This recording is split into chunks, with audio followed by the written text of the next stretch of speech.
Bapak Kapolri untuk lihat kasus saya ini secara serius, karena ini soal yang membuat kita di Papua merasa tidak aman karena tidak ada keberpihakan aparat kepada saya, secara khusus pribadi kepada saya, dan ini menjadi contoh bagi seluruh rakyat Papua bahwa memang aparat tidak akan pernah mencintai kita di atas tanah kita sendiri. Yang mereka cinta adalah kekayaan dan harta kekayaan kita.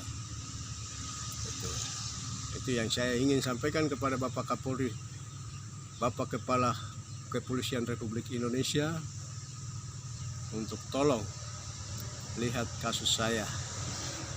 Lambertus Pekikir adalah tokoh pencetus Kerom Damai yang selama ini memberikan rasa aman. Saya tidak punya kekuatan apapun, hanya dengan otak, dengan cara, dengan gaya bagaimana saya berbicara untuk mengamankan situasi di kabupaten ini, mulai dari sejak tahun 2013 sampai hari ini.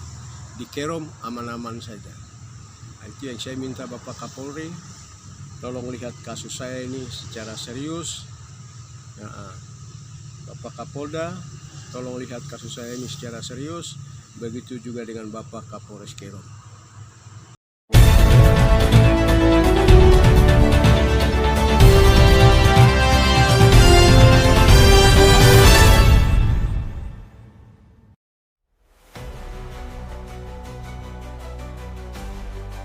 Kasus pengeroyokan terhadap mantan Panglima Organisasi Papua Merdeka atau OPM, yang juga pencetus Kerom Damai Lamber Pekikir, di Kampung Kibai Distrik Arso Timur Kabupaten Kerom, pada tanggal 3 November lalu dianggap biasa-biasa dan belum ditangani secara serius oleh pihak Polres Kerom.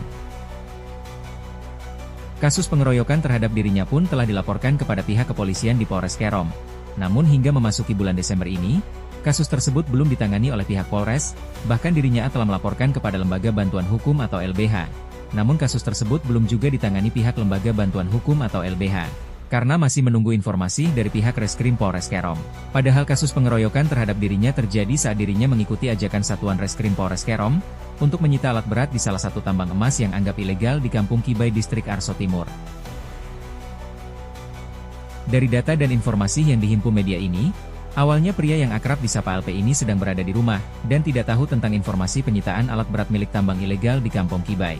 Sore hari tepat di tanggal 2 November 2025 di kediamannya Lamber Pekikir, didatangi pihak Reskrim Polres Kerom untuk mengajak dirinya ikut bersama dalam menyita beberapa aset alat berat milik tambang yang dianggap ilegal tersebut. Berdasarkan surat perintah penyitaan alat berat yang menurutnya belum jelas. Usai melakukan koordinasi, pada tanggal 3 November dirinya bersama rombongan Reskrim Polres Kerom menuju TKP untuk menyita alat berat. Di saat tim Reskrim bersama Lamber Pekikir ini sampai di lokasi, sebagian masyarakat adat yang memberi izin operasi tambang, justru marah dan melakukan pemalangan terhadap rombongan Reskrim Polres Kerom untuk tidak melakukan penyitaan aset tambang. Saat itulah Lamber Pekikir dianggap oleh warga pemilik hak ulayat sebagai otak di balik rencana penyitaan aset milik tambang. Akhirnya sebagian warga masyarakat melakukan aksi pengeroyokan dan pemukulan terhadap mantan petinggi organisasi Papua Merdeka ini. Warga pemilik hak ulayat beranggapan bahwa mantan petinggi OPM itu yang memerintahkan pihak Reskrim Polres Kerom untuk menyita alat berat, namun ternyata tidak. Justru demi kepentingan masyarakat, Lamber Pekikir ikut membiarkan tambang tersebut beroperasi, dan tidak ada perintah darinya untuk menyita alat berat.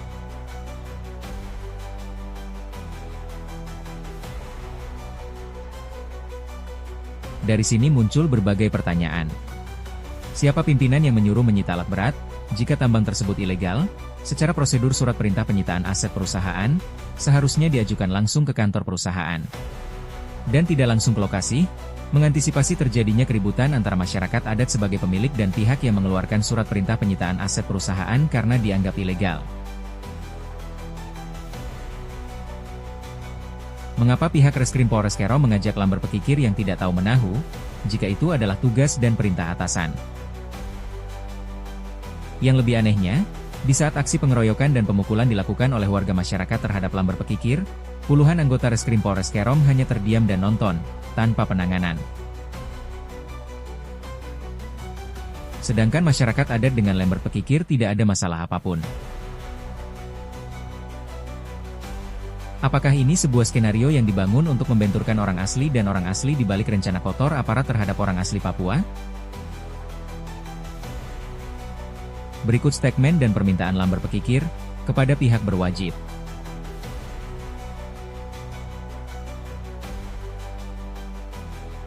Ya, waktu itu tanggal 1 saya baru keluar dari rumah sakit Waingga di Kabupaten Kerom, November. Tanggal 1 saya pulang dari rumah sakit, tanggal 2 saya pulang selama 4 hari.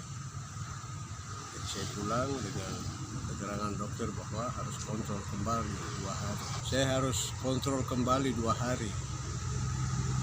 Jadi saya dalam kondisi yang tidak sehat pada saat itu. Saya lagi istirahat di rumah di Avijan. Lalu sore harinya tanggal 2 sore,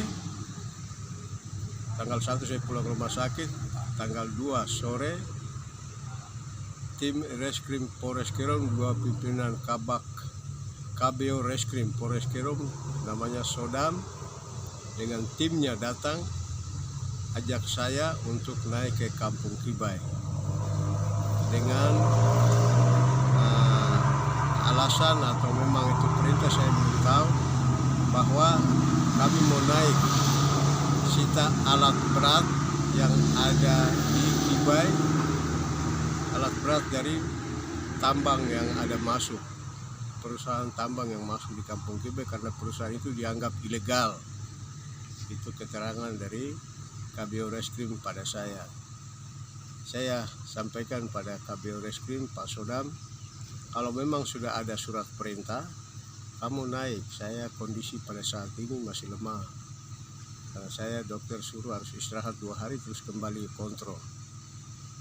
Tapi Sodam ini dengan nada rayu, dengan nada paksa, bagaimana saya harus ikut pada hari itu tanggal 2. Karena terlalu paksa, saya bilang ya kalau begitu tanggal 3 pagi nanti saya duluan, kamu menyusul. Nah, saya pagi-pagi panggil sopir, pegang mobil, saya duluan. Pagi dari sini jam 7 saya menuju ke Kampung Kibai. Saya asal dari Kampung Kibai, nama Lamber Pekikir, warga suku Kampung Kibai, suku Manom, dan suku terkecil itu suku Kibai. Sebagai tokoh penjaga pencetus Kerom Damai, saya punya andil untuk bagaimana menjaga keamanan dan perdamaian di tengah-tengah masyarakat. Itu landasan yang membuat saya harus bergerak untuk ikut, jangan sampai karena ini soal tambang. Ini soal masyarakat sudah terlanjur suruh masuk, aparat mau langsung turun tangan untuk sita alat berat, eksa dan sebagainya, itu kan pasti akan ada aksi. Menurut saya terpaksa dalam keadaan kondisi kesehatan yang tidak bagus saya ikut. Nah, sampai di rumah saya di Kampung Kibai, RT 3, saya duluan tiba. Nah, dalam perjalanan Pak Sodam tanya, Bapak sudah di mana? Lewat telepon. Saya bilang, saya sudah di Kebun 2 menuju ke arah Kampung Kibai. Oh ya Bapak, kita ada tim ada naik ini. Oh ya, saya tunggu di rumah, kamu datang. Ya, sampai di rumah saya tunggu. Tidak menjelang beberapa menit mereka tiba, tim ini Reskrim Polres Kerom di bawah pimpinan KBO Reskrim Pak Sodam. Sampai di sana saya sampaikan, ya saya sampai di sini, kamu naik saja. Nah, langsung tunjukkan surat perintah dan sebagainya, bilang kami diperintahkan untuk tilang alat-alat ini karena ini pertambangan ilegal. Tapi Sodam masih bujuk lagi, Bapak harus ikut, Bapak harus ikut. Terpaksa saya dengan sopir kita sama-sama ikut naik. Sampai di Kampung Kibai, di depan Gapura itu ada jalan masuk menuju ke tempat pertambangan. Nah, turun di situ kami jalan berapa kilo, itu ada sekitar 2 kilo baru bisa ketemu pertambangan itu waktu itu. Jadi sampai di sana ternyata ada eksa yang keluar, tujuannya mau ambil solar kah, mau ambil bama kah, tidak tahu. Karena jalan keluar masuk itu harus pakai eksa. Nah, kita baku dapat di salah satu kali kecil, kali kabur, namanya Kali Puau. Nah, baku dapat di situ dengan operator eksa, dengan ketua keret Kuntuip Sakor, Bas Kuntuip Sakor, dan masyarakat yang lain. Lalu Sodam bilang kami diperintahkan untuk ketemu dengan pelaksana proyek yang ada di lapangan yang dipercayakan untuk awasi proyek tambang ini. Itu ketemu Pak Sodam, ketemu dengan dia, ngomong-ngomong. Nah, dalam pembicaraan mereka, petugas pelaksana lapangan menyatakan bahwa kenapa tidak datang ke kantor, kenapa datang ke hutan sini jauh-jauh, datang toh ke kantor, sudah tahu kantor kami. Saya pada saat itu setelah orang ngomong, kita semua naik di eksa, kita kembali dalam perjalanan. Ada sekelompok masyarakat yang di bawah pimpinan Franky Kuntuip Sakor, dorang sudah lakukan pemalangan jalan. Nah, pemalangan, dorang tebang kayu, pele jalan dan segala macam. Aksi ini dari kelompok marga yang di atas pernyataan mereka, di atas persetujuan mereka, tambang ini, perusahaan pertambangan ini masuk. Itu dorang sudah lakukan pemalangan. Jadi dorang punya pikiran, masyarakat ini punya pemikiran bahwa saya yang lapor polisi bahwa naik untuk sita pertambangan itu. Ternyata bukan saya. Yang saya ikut itu sesuai dengan permintaan dari tim Reskrim Polres Kerom, yaitu Pak Sodam, ajak untuk saya harus ikut temani mereka naik. Karena sudah ada perintah untuk sita alat berat dari pertambangan ini, dari perusahaan. Ya, sampai di atas kita sudah bawa keluar eksa 1 ini, sampai di Panjalan Gapura.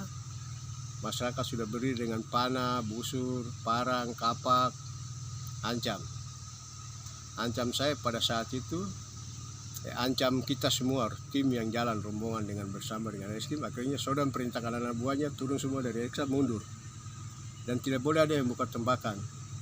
Itu perintah Sodam seperti itu. Lalu tim Reskrim yang ikut pada saat itu sekitar 20 orang, 30 orang sekitar itu, lengkap dengan persenjataan. Orang mundur semua ke belakang, tinggal saya sendiri di atas eksa. Lalu ada satu anak yang datang tarik jubi, mau panah, saya duduk di atas eksa, saya bilang panah sudah, panah. Dia tes pertama tidak jadi, dia mundur, datang lagi tes kedua tidak jadi, tes ketiga tidak jadi, mundur. Nah, saya turun dari eksa. Franky Kuntuip datang jemput saya, bawa keluar dari eksa. Lalu dia punya anak-anak dari Kuntuip Sakor ini langsung lakukan penyerangan, pengeroyokan. Saya jatuh 3 kali. Nah, kali ketiga saya jatuh tidak berdiri, orang kira saya sudah mungkin sudah mati kah atau sudah pingsan kah, seperti itu. Nah, masa pengeroyok ini semua mundur. Nah, itu yang terjadi sesuai dengan apa yang nanti dilihat dalam video saya pada saat pengeroyokan tanggal 3 November 2025 di Kampung Kibai akibat dari pertambangan ilegal yang masuk di wilayah hukum adat Manuk, khususnya di Kampung Kibai. Bertolak dari aksi, dari peristiwa yang terjadi terhadap diri saya sebagai tokoh pencetus Kerom Damai di Kabupaten Kerom, saya sangat menyesal dengan tindakan ini. Setelah itu saya kembali, tanggal 4 saya buat laporan polisi di Polres Kerom resmi lewat SPKT, digiring lagi ke reskrim, saya buat laporan polisi. Nah, setelah itu orang upayakan untuk rayu saya untuk harus penyelesaian kekeluargaan pada saat itu, tapi saya tidak suka dengan itu karena saya sudah terlanjur dikeroyok oleh kelompok dari masyarakat Kunti Sakor yang di bawah pimpinan mantan kepala kampung Kibai itu Franky Kunti Sakor. Nah, setelah itu saya sudah buat laporan polisi. Saya tunggu langkah-langkah untuk penyelesaian persoalan ini, dalam arti bahwa saya minta kepada pihak kepolisian untuk pelaku pengeroyokan ini sesuai dengan pasal 170, itu pengeroyokan di depan umum, mereka harus ditangkap dan proses hukum. Ya, saya minta kepada Reskrim Polres Kerom yang pada saat itu semua anggotanya ada dalam tim kemarin, tim yang kami bergerak untuk melihat itu pertambangan ilegal. Nah, saya tidak tahu apa yang membuat mereka sampai pada hari ini persoalan saya masih ditunda-tunda. Melihat itu, penanganan kasus saya secara ini tidak serius, akhirnya saya sempat pergi ke kantor Komnas HAM melaporkan Pak Frit Ramandai, perwakilan Komnas HAM Papua, melaporkan persoalan ini kepada beliau. Beliau bilang ya nanti kita tindak lanjuti. Ada semua surat lengkap, nanti surat-surat penerimaan dan sebagainya nanti kita lihat dalam surat akan dilampirkan situ semua. Setelah itu saya pulang. Saya tunggu beberapa waktu, 1 minggu kemudian, karena tidak ada reaksi apapun, terpaksa saya pergi cari pembelah. Saya punya 2 orang pengacara yang sudah siap, itu juga saya lapor. Nah, orang bilang orang langsung turun ke Polres Kerom. Orang serahkan surat, saya tanda tangan sebagai korban, melimpahkan persoalan kepada mereka yang nanti tangani, karena saya tuntut untuk pelaku harus diantar sampai ke pengadilan untuk proses hukum. Tapi langkah-langkah apa sampai hari ini belum ada. Itu yang saya lihat, yang saya amati. Sampai hari ini belum ada langkah-langkah penegakan hukum, penanganan kasus saya itu secara serius oleh pihak aparat kepolisian, dalam hal ini Polres Kerom. Jadi saya masih tunggu sampai hari ini. Lalu yang saya tuntut sebagai korban dari pengeroyokan tersebut itu 1, pelaku harus diringkus dan saya minta proses hukum sesuai dengan pasal KUHP pasal 170, di mana pengeroyokan di muka umum harus ditindak secara hukum, secara tegas oleh pihak Polres Kerom. Tapi sampai saat ini tidak ada langkah-langkah hukum yang dilakukan oleh Polres Kerom. Pelaku pengeroyokan terhadap saya, lalu tanggal 3 November masih berkeliaran di kampung sampai pada hari ini. Yang pertama. Yang kedua, tentang proyek pertambangan. Nah, ini saya serahkan kembali kepada pemerintah untuk melihat apa itu betul-betul pertambangan itu, proyek pertambangan yang masuk di kampung Kibai mempunyai surat-surat lengkap atau tidak. Apa itu saya serahkan kembali ke dalam hal ini kepada pemerintah, penegak hukum, pihak DPR Kabupaten Kerom, pemerintah Kabupaten Kerom untuk melihat pertambangan ini. Benarkah ini ilegal atau pertambangan ini lengkap dengan surat-surat izin resmi? Itu saya serahkan kembali ke pemerintah. Sedangkan untuk tim Polres Kerom di bawah pimpinan Sodam yang mengajak saya untuk ikut dalam operasi mereka untuk sita alat berat yang menurut mereka itu pertambangan ilegal dan sebagainya, itu saya serahkan kembali kepada Bapak Kapolri untuk lihat kasus saya ini secara serius, karena ini soal yang membuat kita di Papua merasa tidak aman karena tidak ada keberpihakan aparat kepada saya secara khusus pribadi kepada saya, dan ini menjadi contoh bagi seluruh rakyat Papua bahwa memang aparat tidak akan pernah mencintai kita di atas tanah kita sendiri. Yang mereka cinta adalah kekayaan dan harta kekayaan kita. Itu yang saya ingin sampaikan kepada Bapak Kapolri, Bapak Kepala Kepolisian Republik Indonesia, untuk tolong lihat kasus saya. Lambertus Bekikir adalah tokoh pencetus Kerom Damai yang selama ini